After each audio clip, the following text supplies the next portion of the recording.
తెలంగాణలో భారతీయ జనతా పార్టీ ఎమ్మెల్యేలను టచ్ చేస్తే 48 గంటల్లో రేవంత్ రెడ్డి సర్కారు కూలడం ఖాయం అంటూ రేవంత్ రెడ్డికి వార్నింగ్ ఇచ్చారు బీజేపీ నేత మహేశ్వర్ రెడ్డి.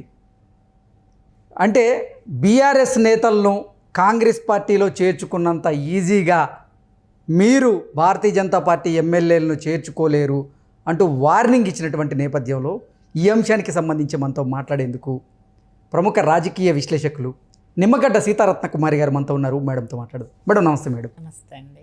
మేడం, తెలంగాణలో భారతీయ జనతా పార్టీ ఎమ్మెల్యేలను టచ్ చేస్తే 48 గంటల్లో రేవంత్ రెడ్డి సర్కారు కూలడం ఖాయం అంటూ రేవంత్ రెడ్డికి వార్నింగ్ ఇచ్చారు బీజేపీ నేత మహేశ్వర్ రెడ్డి.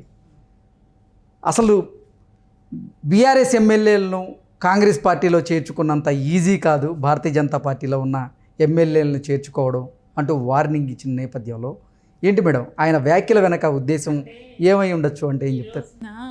మహేశ్వర్ రెడ్డి గారు ఒకటి తెలుసుకోవాలి, కామెంట్ చేసే ముందు కొంచెం చూసుకుని చేస్తే బాగుండేది. ఈ రోజున కాంగ్రెస్ పార్టీ ఎవరిని ఇన్వైట్ చేయట్లే, రండి వచ్చి జాయిన్ అవ్వండి. ఎవరో ఒకళ్ళిద్దరు పెద్ద పెద్ద లీడర్స్ ఇంటికి వెళ్ళి మాట్లాడారేమో కానీ వాళ్ళంతటా వాళ్ళు పిలిచి ఇన్వైట్ ఏం చేయట్లే. వీళ్ళకి నాయకులకి రాజకీయ భవిష్యత్తు కోసం బీఆర్ఎస్కి ఇంకా తెలంగాణలో లైఫ్ లేదు, అవకాశం లేదు, ఇప్పట్లో కోలుకోలేదు అని వాళ్ళు భావించి, ప్లస్ అధినేత అహంకారపూరితమైనటువంటి మనస్తత్వంతో ఉన్నప్పుడు అపాయింట్మెంటే దొరకని ఎమ్మెల్యేలు, ఎంపీలు, మినిస్టర్స్ ఒక ఎలా అంటే దొర రాజ్యాన్ని చూసినటువంటి, దొరల యొక్క ప్రవర్తనను చూసినటువంటి నాయకులు, వాళ్ళకి అన్ని పదవులు ఉన్నా కూడా, ఈ 10 ఏళ్ల నుంచి వాళ్ళు పదవులను ఎంజాయ్ చేసినా కూడా వాళ్ళంతటా వాళ్ళు ఈ రోజున బయటకు వచ్చి వేవ్ ఏ పార్టీకి ఉంది, ఏ పార్టీలో ఉంటే మనకి రాజకీయ భవిష్యత్తు ఉంటుంది, ఇవన్నీ వాళ్ళు క్యాలిక్యులేషన్స్ వేసుకొని కాంగ్రెస్ పార్టీలోకి వచ్చారు. ఒకళ్ళిద్దరికి రేవంత్ రెడ్డి గారు, దీపాదాస్ మున్షి వెళ్ళి మాట్లాడి ఇన్వైట్ చేసి ఉండొచ్చు. But most of them they came on their own, వాళ్ళు సొంతంగా వచ్చిన వాళ్ళే. సో ఇప్పుడు భారతీయ జనతా పార్టీలో ఎమ్మెల్యేలు వాళ్ళంతటి వాళ్ళు కాంగ్రెస్ పార్టీలోకి వస్తే మహేశ్వర్ రెడ్డి గారు ఏం చేస్తారు? వీళ్ళు వెళ్ళి పిలవడం కన్నా కూడా ఇప్పుడు బీఆర్ఎస్లో కూడా చాలా మటుకు వాళ్ళంతటి వాళ్ళు వచ్చారు. లేకపోతే బ్యాక్ ఎండ్లో ఏమన్నా రిక్వెస్ట్ ఉందో, ఏమన్నా ఉన్నాయి, we don't know that. But prime office మనకి ఎలా కనిపిస్తుందంటే వచ్చినట్టుగా కనిపిస్తుంది వీళ్ళు రిక్వెస్ట్ చేసిన దానికన్నా కూడా. బీజేపీ ఎమ్మెల్యేలు వాళ్ళంతటి వాళ్ళు వచ్చారనుకోండి, ఏం చేస్తారు? ఏం చేయరు. కాకపోతే టచ్ చేస్తే మీ ప్రభుత్వం 48 గంటల్లో కూలిపోతుంది అని మాట్లాడటం కొంచెం అతిశయోక్తి. ఎందుకంటే భారతీయ జనతా పార్టీ మాట్లాడే ముందు భారతీయ జనతా పార్టీ చరిత్రను కూడా ఆయన ఒక్కసారి వెనక్కి తిరిగి చూసుకోవాలి. ఎక్కడైనా కూడా భారతీయ జనతా పార్టీ వాళ్ళ ప్రభుత్వం కాకుండా వేరే ప్రభుత్వం అధికారంలోకి వస్తే కనుక వాళ్ళు ఒక 6 నెలలు వదిలేస్తారు. అక్కడ డెమోక్రసీ క్లియర్ మ్యాండేట్ ఇచ్చినా కూడా ఒక 6 months టచ్ చేయరు. ఈ లోపల బ్యాక్ ఎండ్ వర్క్ చేసుకుంటారు వాళ్ళు. మెల్లగా వాళ్ళు ఎమ్మెల్యేలని లొంగ తీసుకుంటారు. ఇది దేశవ్యాప్తంగా నాన్ బీజేపీ గవర్నమెంట్ స్టేట్స్లో జరుగుతున్నటువంటి ప్రక్రియ. సో ఈ ప్రాసెస్లో ఎమ్మెల్యేలని అట్రాక్ట్ చేయడం, రాకపోతే రకరకాల ప్రయత్నాలు చేసి, రకరకాల భయాందోళనలను క్రియేట్ చేసి, you know very well BJP strategy ఎలా ఉంటుంది. బీజేపీ ఏ విధంగా అపోజిషన్ వాళ్ళని కొంచెం బెదిరిస్తుంది, భయపెడుతుంది. వాస్తవాలు as a analyst I have to tell this. So డెఫినెట్గా అపోజిషన్ గవర్నమెంట్ని వీక్ చేయాలి, వీక్ చేసి బ్రేక్ చేయాలి, ఆ ప్రభుత్వాన్ని బ్రేక్ చేయాలి. దానికి ఎన్నో ఎగ్జాంపుల్స్ ఉన్నాయి. లేటెస్ట్ హిమాచల్ ప్రదేశ్, తర్వాత మహారాష్ట్ర ఫడ్నవీస్ని తీసుకొచ్చారు, అక్కడ బ్రేక్ చేసి ఆయన ఉద్ధవ్ థాక్రే గవర్నమెంట్ని ఇది చేసి పార్టీని చీల్చి ఈ రోజున ఫడ్నవీస్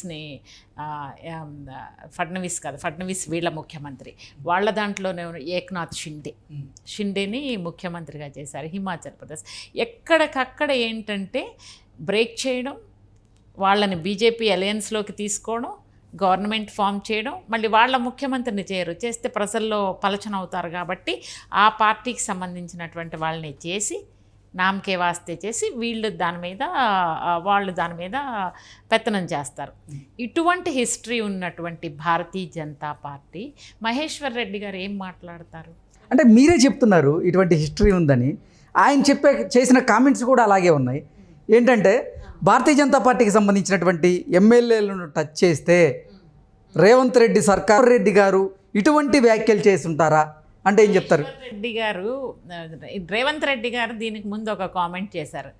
అందరు 6 నెలల తర్వాత కాంగ్రెస్ రేవంత్ని దించేస్తామని మాట్లాడుతున్నారు, మేమేమన్నా ఇక్కడ ఉన్న గవర్నమెంట్ని కోల్చండి, కాంగ్రెస్ గవర్నమెంట్ని కోల్చండి, చూస్తా ఊరుకుంటామా? మేము చేయాల్సింది మేము చేస్తాం దానికి ధీటుగా అని రేవంత్ రెడ్డి అంతకన్నా ధీటుగా ముందే సమాధానం చెప్పారు. అంటే రేవంత్ రెడ్డి గారికి భారతీయ జనతా పార్టీ స్ట్రాటజీ తెలుసు. వేరే రాష్ట్రాల్లో వాళ్ళ ప్రభుత్వం లేనటువంటి రాష్ట్రాల్లో వాళ్ళ స్ట్రాటజీ ఎలా ఉంటుందో రేవంత్ రెడ్డి గారికి తెలుసు. సో తెలుసు కాబట్టి ఆయన ముందుగా ప్లాన్గా ఉంటారు. వాళ్ళు ఏం ప్లాన్ వేస్తున్నారు, ఏం స్ట్రాటజీ చేస్తున్నారు, బ్యాక్ ఎండ్లో ఏం జరుగుతుంది అనేది రేవంత్ రెడ్డి గారు డెఫినెట్గా హై అలర్ట్ ఉంటారు. అలర్ట్గా ఉన్నప్పుడు ఆయన ఎదుటి వాళ్ళని అంచనా వేసి, రాజకీయం ఏంటి, ఇట్ ఈస్ నథింగ్ బట్ చదరంగం, మీరేం ఎత్తులేస్తున్నారు, మా గవర్నమెంట్ మీ హిస్టరీ గవర్నమెంట్లను కూల్చుతారు, అది చూస్తున్నాము, మీకు అలాంటి యాటిట్యూడ్ ఉన్నప్పుడు రేపు ఇక్కడికి రారని ఏంటి గ్యారంటీ తెలంగాణకి? దానికి రేవంత్ రెడ్డి గారు ముందే ప్లాన్ చేసుకుంటారు కదా, ఎలా పడగొట్టడానికి ట్రై చేస్తే ధీటుగా ఎలా ఎదుర్కోవాలి అనేది. ఆయనేమి తక్కువైనా కాదు కదా, ఒక సాధారణమైన వ్యక్తి ఈ రోజున కాంగ్రెస్ లాంటి దిగ్గజాలు ఉన్నటువంటి కాంగ్రెస్ పార్టీలో అందరినీ పక్కకు నెట్టి ముందుకొచ్చి ముఖ్యమంత్రిగా అయ్యారు అంటే Revanth Reddy is not a small person. Brain it's a very strong brain అని అనుకోవాలి. అంటే అసలు రేవంత్ రెడ్డి గారు భారతీయ జనతా పార్టీకి చెందినటువంటి ఎమ్మెల్యేలను కాంగ్రెస్ పార్టీలోకి లాక్కునే ప్రయత్నం చేస్తున్నారా? అందుకు నిలువరించేందుకే మహేశ్వర్ రెడ్డి గారు ఇటువంటి కమెంట్స్ చేశారా అంటే ఏం చెప్తారు? First of all Revanth Reddy గారికి బీజేపీ నుంచి తీసుకోవాల్సిన అవసరం లేదు ఆయనకి. Point number 1. పాయింట్ నెంబర్ 2, ఈ మహేశ్వర్ రెడ్డి గారు ఏదైతే ఇట్లా 48 గంటల్లో కూల్ చేస్తాము గవర్నమెంట్ని అంటే కనుక అసలు ఈయన కేరే చేయడు ఆయన. ఎందుకంటే ఫస్ట్ ఆఫ్ ఆల్ మీ ఎమ్మెల్యేలు మాకు అవసరం లేదు అంటాడు. వాళ్ళంతటా వాళ్ళు వస్తే వాళ్ళ హిస్టరీ బాగుండి వాళ్ళ పార్టీకి అవసరమని అనుకుంటే అప్పుడు ఆలోచిస్తామంటారు రేవంత్ రెడ్డి గారు. ఇదేంటంటే ఆయన మాట్లాడేది ఏదో పవర్ఫుల్ డైలాగ్స్ వేయాలి, పవర్ఫుల్ డైలాగ్స్ మాట్లాడాలి అని చెప్పి మాట్లాడినట్టుగా ఉంది. కానీ 48 గంటల్లో రేవంత్ రెడ్డి గారు గవర్నమెంట్ కూల్చే సీను ఇప్పుడైతే లేదు. భవిష్యత్తులో మనకు తెలీదు ఎలాంటి రాజకీయ సమీకరణలు ఏ విధంగా మారుతాయి, ఏ విధమైన ఎత్తులపై ఎత్తులేస్తారు, ఏ విధమైన కేసులు పెడతారు, ఏ విధంగా ఇబ్బంది పెడతారు, భారతీయ జనతా పార్టీ ఎవరు మెడ మీద కత్తి పెట్టి వాళ్ళని లొంగ తీసుకుని వాళ్ళకు అనుగుణంగా ఉండేటట్టుగా మనుషుల్ని మార్చుకుంటుంది అనేది ఇది ఫ్యూచర్లో. ఇప్పుడు ఏంటంటే అంత ఎలక్షన్ బిజీలో ఉన్నారు, ఎలక్షన్ హడావిడిలో ఉన్నారు కాబట్టి ఇది ఇప్పుడు జరగని పని. భవిష్యత్తులో కూడా జరుగుతుందని నేను అనుకోవట్లేదు. మహేశ్వర్ రెడ్డి గారు మాట్లాడిన మాటలు కరెక్ట్ కాదు. అది that is not at all correct. ఆయన పవర్ఫుల్గా 48 గంటల్లో పడగొడతామంటే అంటే మీ ఇష్టమా గవర్నమెంట్ని పడగొట్టడం? తెలంగాణ ప్రజలు క్లియర్ మ్యాండేట్ ఇచ్చారు ఎవరికి? కాంగ్రెస్ గవర్నమెంట్కి. డెమోక్రసీలో ప్రజల నిర్ణయాన్ని, ప్రజల తీర్పుని గౌరవించాల్సిన బాధ్యత ఈ మహేశ్వర్ రెడ్డి గారికి లేదా?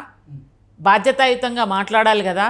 బాధ్యత లేకుండా డెమోక్రసీని అవమానించి ప్రజల తీర్పుని మీరు ఎలా అవమానిస్తారు? మీ మనుషుల్ని, మీ ఎమ్మెల్యేలని టచ్ చేస్తే మొత్తం తెలంగాణ 4.5 కోట్ల ప్రజానికాన్ని అవమానిస్తారా మహేశ్వర్ రెడ్డి గారు? దట్ ఈస్ నాట్ కరెక్ట్ కదా. ఈయన 48 గంటల్లో పడగొడతామని రేవంత్ రెడ్డిని అంటల్లా తెలంగాణ ప్రజానికాన్ని అవమానించారు. ఈ 4.5 కోట్లు ఏదైతే ఉన్నారో తెలంగాణ ప్రజానికాన్ని అవమానించారు మహేశ్వర్ రెడ్డి గారు, రేవంత్ రెడ్డిని కాదు. ప్రజలు ఇచ్చారు, ఓకే, అందులో 4.5 కోట్లు కాదు, కొంత ఓట్ పర్సంటేజ్ బీజేపీకి ఉంది, బీఆర్ఎస్కి ఉంది. ఆ రిమైనింగ్ మేజర్ ఏదైతే ఉందో ఆ ఓట్ పర్సంటేజ్ అంతా కాంగ్రెస్ కదా. ఈ రోజున మీరు పడగొడతానంటే ప్రజల్ని మీరు అవమానకరంగా మాట్లాడుతున్నారు. మహేశ్వర్ రెడ్డి గారి వార్నింగ్ను అంత సీరియస్గా పరిగణించాల్సిన అవసరం లేదంటారా? లేదు. అస్సలు లేదు. ఎందుకు చెప్తున్నానంటే ఫస్ట్ భారతీయ జనతా పార్టీ మీరు హిస్టరీ చూసుకోండి. హిస్టరీ చూసుకున్న తర్వాత మీరు మాట్లాడండి. ఈ రోజున మీ ఎమ్మెల్యేల అవసరం కాంగ్రెస్కి లేదు, అన్లెస్ అండ్ అంటిల్ మీరు వచ్చి పాకులాడితే తప్ప. Okay madam, thank you so much అండి.